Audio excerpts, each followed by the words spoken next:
Didier, bonjour. Bonjour. Alors j'aimerais qu'on revienne un peu sur votre dernier édito où vous analysez le franchissement du cap des 20 000 points par le Dow Jones. Et à vous lire, on se dit que vous n'êtes pas totalement serein. Si sur longue période vous notez une corrélation entre Dow Jones et croissance des bénéfices, corrélation qui justifie la hausse de l'indice, vous constatez une très nette divergence profit-valorisation depuis 4 ans et vous écrivez, je vous cite, « La divergence profit-valorisation ne pourra s'étendre indéfiniment. Les profits doivent rattraper les indices et ce n'est là qu'un des paramètres que l'inflation et les taux accélèrent trop sensiblement et l'effet d'actualisation s'inversera et tirera les indices vers le bas. » Alors est-ce qu'on est en train de danser au-dessus d'un volcan, Didier ?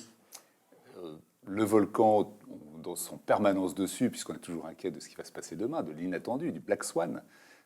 Non, c'est plutôt le fait de rappeler quelque chose qui est une évidence pour tous, mais qu'il est bon de rappeler surtout quand tout à coup l'enthousiasme naît, c'est que le profit et valorisation vont de pair.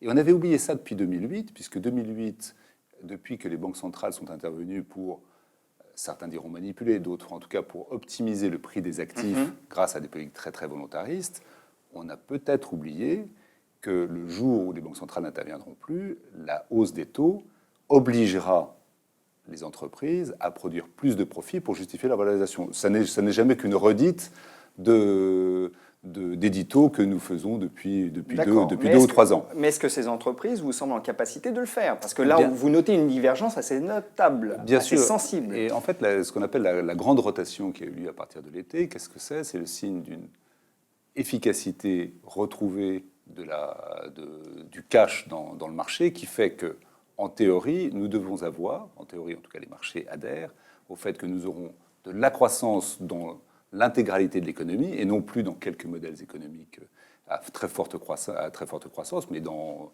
le bâtiment, dans la consommation, dans le pétrole, qu'il y aura enfin un effet de reflation. Et c'est cette capture de valeur qui est en train de se faire par le marché et qui tire in fine les indices. En revanche, le danger, et c'est aussi une redite, le danger, c'est que si les taux remontent trop vite, l'envie de gagner qui est née de plus de profit des entreprises deviendra la peur de perdre en disant mais si les taux montent, à ce moment-là, les multiples des entreprises doivent baisser. Et c'est exactement ce que l'on dit dans cette édito. Alors la jauge, pour vous, ce sont les taux ? Les taux, ce sont les meilleurs observateurs de l'environnement économique avant que nous-mêmes nous le découvrions. Alors ça, c'est ma grande leçon de 2008, puisque les taux, je les ai toujours un peu regardés de haut en disant qu'est-ce que c'est que ces gens qui sont des rentiers, qui ont des petites rentabilités. Et puis je me suis aperçu en fait en 2008 que les anticipations qu'ils évoquaient étaient en fait pleines d'enseignements pour nous. C'est pour ça que maintenant notre équipe taux est bien équipée. Et nous, à la Fédération de l'échiquier, nous vous demandons d'abord aux équipes taux, tiens, qu'est-ce qui se passe dans les marchés, dans vos marchés à vous, avant nous de réfléchir sur les entreprises. Pour une raison toute simple, c'est que la somme d'informations disponibles dans les taux et les capitaux qui sont gérés sur ces marchés sont tellement plus importants que la qualité de l'information est finalement bien plus importante que sur les actions. Du côté des taux, quel sera le signal d'alerte pour vous ? L'accélération et de l'inflation et des taux du 10 ans. Grosso modo, tant qu'on n'est pas à 300 points de base, pour beaucoup plus de 300 points de base aux États-Unis, on ne s'inquiète pas. Si on flirte avec plus de 100 points de base en Allemagne à court terme, on s'inquiétera. Alors du coup, qu'est-ce que vous recommandez de faire à vos clients ? Est-ce que vous êtes très offensif ? Parce que c'est un discours qu'on entend beaucoup en ce moment, c'est allez, à fond sur les actions européennes, en plus on a du rattrapage et on a une croissance des profits avec un redémarrage, une réaccélération de la croissance. Ouais, moi je vais être très clair. 2008-2011, l'Europe a vraiment eu des difficultés à sortir de l'équation de la crise financière et elle n'en sort à peine que depuis 2013 dans la perception de l'investisseur. La peur de perdre est toujours extrêmement présente et il reste un très gros risque qui est l'avenir de l'euro. Une fois qu'on a dit ça, la réalité économique, c'est que l'économie européenne se remet en marche, que l'intérêt pour les actions a été très faible, que les liquidités à investir sont très importantes et que pour l'instant, il n'y a pas de scénario de inflation galopante, peur majeure dans les marchés européens. Donc le thème, il est toujours le même. Prenez des risques à travers l'entreprise et à travers les actions, vous serez bien rémunéré. Vraiment le seul scénario difficile, pour l'instant, ce serait une catastrophe politique née des futures élections. Une catastrophe politique, c'est clair, c'est Marine Le Pen au pouvoir en France, ça serait une catastrophe. Vous avez une gamme assez complète maintenant chez l'Échiquier, vous l'avez développée au fil du temps. Alors, vous poussez, vous routez, je ne vais pas dire pousser. Routez, mais quel vilain mot. Mais oui, vous orientez votre clientèle vers quel type de fonds de la gamme? Alors, sur les fonds de la gamme, il est sûr qu'on propose de prendre des risques, mais ça, on va dire, je suis même plus crédible tellement ça fait longtemps que je le dis. Et on va dire dans le rythme, moi j'aime beaucoup évoquer les équipes qui sont dans le bon thème ou qui sont des équipes qui ont une pertinence particulière. Alors, en rattrapage de valorisation, aujourd'hui, l'essentiel du travail a été fait. Les micro-cap France, qui ont eu d'excellentes performances, c'est fait. Mais micro-cap Europe, on ferme bientôt notre fonds, je l'évoquais avec vous, Échiquier Entrepreneur. Il y aura de la croissance, mais il y a eu quand même un énorme boulot qui a été fait. Les performances ont été spectaculaires, mais comme la classe d'actifs en règle générale. Et alors moi, je mettrai en évidence deux fonds. Un que vous connaissez un petit peu, qui s'appelle Agressor. J'allais vous en parler d'Agressor, justement. Et Agressor, pour une raison toute simple, c'est que Agressor a un renouvellement d'équipe et le garçon qui tient la barre, Guillaume Dalibo, est formidable. Et donc, j'aurais à cœur de le mettre devant. Vous n'alliez pas me dire autre chose, tout de même? Écoutez, je peux ne rien dire, déjà. Et il est clair que non, Guillaume a toutes les armes, avec Mathieu Destroyat qui l'a rejoint, et avec un futur garçon qui complétera cette équipe. Et puis de l'autre côté, je ferai deux appels à l'intuition et au regard qualifié. On a une équipe systématique dont on a fait beaucoup la promotion l'année dernière, c'est Échiquier QME, avec deux garçons qui ont beaucoup tourné, qui ont beaucoup rencontré les CGP, les institutionnels, et qui n'ont pas été récompensés de ce travail, parce que c'était une année difficile. Il y a eu beaucoup de petits mouvements, et non pas de grandes tendances. Je crois qu'Échiquier QME va capturer de la valeur. Et le dernier, je terminerai par Échiquier Agénor, puisque l'équipe qui ferme Échiquier Entrepreneur est la même que sur Échiquier Agénor, et la dérivée depuis 6 mois, 9 mois est excellente sur Échiquier Agénor. Donc je pense que c'est notre futur succès de conjoncture. Oui, parce qu'on sent bien tout de même un engouement du marché pour tout ce qui est small cap et micro cap, et il faut y répondre aussi. Mais c'est très intéressant. Cet engouement du marché, en fait, il est né de façon très personne ne l'a vu venir. Nous l'avons vu venir parce que nous nous sommes toujours intéressés à la valeur des entreprises, parce que nous sommes investisseurs en entreprise. Enfin, là, je ne vais pas vous refaire l'histoire de la financière de l'Échiquier. Et en fait, c'était notre très bonne surprise, mais dès 2013, de voir qu'on avait un champ d'entreprises qui était extraordinairement mal valorisé, dont personne ne pouvait anticiper qu'il y aurait des histoires particulières, mais dont on pouvait dire à peu près à coup sûr, c'est le sweet spot, c'est l'endroit où il faut être si on veut être correctement rémunéré sans prendre de risques. Et en fait, ce qui est très étonnant, c'est que, enfin très étonnant, parce qu'on croit que le monde change, et le monde il ne change pas. Dès que la performance arrive, les capitaux arrivent.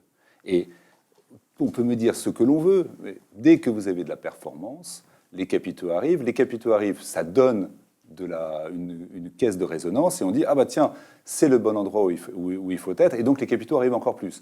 Mais alors, est-ce qu'ils n'arrivent pas quand il est un peu trop tard? Alors, de toute façon, winner takes it all, ça c'est vraiment dans toutes les études depuis toujours.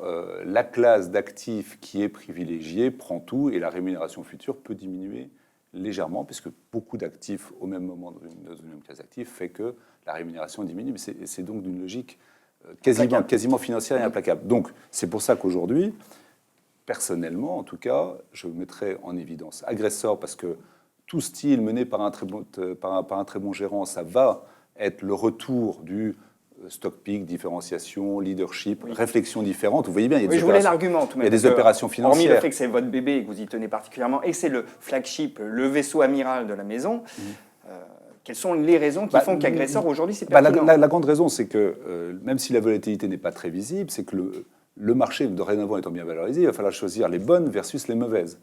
Et à la limite, pour avoir une petite idée, c'est aussi de faire un Agressor long short. Ça ne serait pas totalement idiot, parce que quitte à avoir des mauvaises, on devrait les shorter. Ça pourrait l'être. Et de l'autre côté, en revanche, une équipe qui a très bien travaillé, qui soit n'a pas été récompensée QME, soit qui va faire le même travail que ce qu'elle fait sur Entrepreneur, je pense qu'on a vraiment toutes les armes dans un univers où les taux doivent monter et où justement il va y avoir de la volatilité. Non plus une autoroute de j'achète le bêta faible, etc., ce qui a nourri une génération d'analystes gérants qui vraiment, tant mieux, ils en ont bien profité, mais qui n'est pas le fond de ce que doit faire un gérant, qui au contraire doit bosser toute la journée en se posant la bonne question de quel est le bon modèle économique auquel je dois confier des capitaux. Et ça, c'est mon dada, et j'avoue que la période post-crise n'a pas été très très amusante pour ça. Bon, j'aimerais qu'on revienne sur Agressor, parce que... Agressor, le retour. Agressor, le retour. Donc Guillaume Dalibo prend la barre de ce vaisseau amiral. Vous en aviez confié les rênes en 2011 à Damien Lanternier, qui a donc migré sous d'autres cieux, a priori. Alors pour l'instant, vous avez un scoop? Je ne sais pas où il a migré. Voilà. Enfin bon, il est parti. Est-ce que tout de même le départ de Damien Lanternier et son remplacement, donc il faut parler de Guillaume Dalibo, puisque maintenant c'est lui qui est en charge, ça va conduire à un changement de style? Alors, changement de style sûrement, puisque les personnalités ne sont pas les mêmes, mais l'état d'esprit, il est toujours permanent. C'est-à-dire que j'ai déjà un œil qui est très présent sur Agressor, ça je l'ai jamais quitté, mais ça n'est jamais qu'un œil, puisque le gérant doit être le décideur in fine. Alors, le changement de style qu'on peut mettre en évidence, c'est que, on va dire que le courage d'un garçon qui a fait toutes ses armes en Angleterre, dans un monde où... Dans une grande maison, on peut citer. Dans une maison qui s'appelle Alken. Qui est une maison référente aussi. Oui, avec un patron qui est non seulement charismatique, mais qui a du courage, on va dire, pour pas dire... Non, qui a des guts, quoi, qui est vraiment un investisseur. Pour faire de la performance, je pense que cet état d'esprit d'être peut-être plus réactif, plus agressif, plus agresseur, va revenir à l'ordre du jour. Il l'était moins, alors pour des raisons qui étaient avant tout conjoncturelles plus qu'humaines. Mais bon, la conjoncture de la post-crise n'a pas permis, en tout cas, à l'équipe précédente d'Agressor d'affirmer une différence majeure. Donc c'est vrai qu'Agressor a besoin de retrouver du leadership, c'est le mot-clé. Puisque vous avez évoqué la clé que constituait la performance à la collecte, est-ce que les performances d'Agressor, ces dernières années, vous ont pas un peu déçu? Si, de toute façon, alors, elles vous ont déçu, elles ont déçu les souscripteurs. Elles n'ont pas été décevantes. Attention, elles n'ont pas été décevantes parce que le job a été fait. En revanche, on demande à Agressor d'être visible et d'être plus que visible. C'est qu'Agressor... pour ça, il faut faire mieux que les autres aussi. Exactement. Donc, cette notion de leadership doit être retrouvée. C'est pour ça que je vous parle d'Agressor le retour. En tout cas, on se donne toutes les armes.